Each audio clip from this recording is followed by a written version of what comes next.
西九藝術廣場大樓項目位於西九文化區，毗鄰柯士甸道。P31同埋 P34為18層高辦公大樓，總建築面積大約53000平方米。P32為12層高大樓，總建築面積大約11000平方米。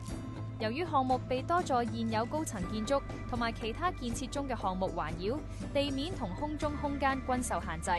P31同 P34淨係可以各配置一台20噸鵝頭秤，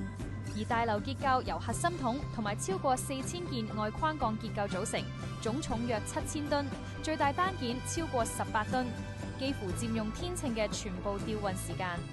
因此，項目針對核心筒採用自爬式爬帽系統，系統包含咗外牆模板同埋外牆棚架，無需天秤吊運即可持續上升。自爬帽有5層工作平台，上層用於鋼筋綁紮、模板組裝等多項作業，最底層提供俾鋼結構焊接使用，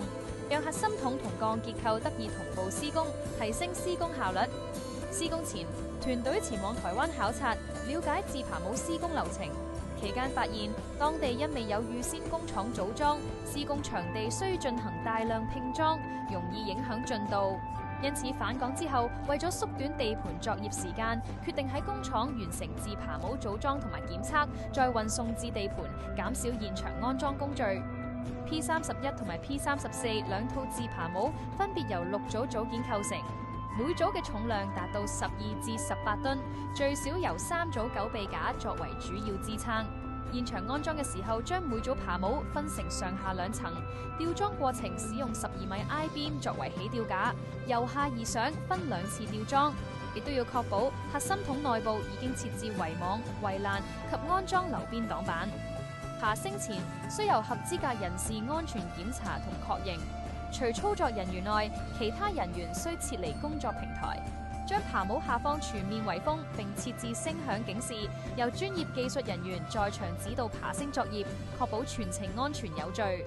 爬升程序包括石屎強度達標之後，水平退帽，提升導軌至上層支座位置，並展開導軌底部支撐，開始爬升，每次約150毫米，直至上層支座，將架體扣緊懸掛插件，調節絲桿頂緊牆面，使架體垂直，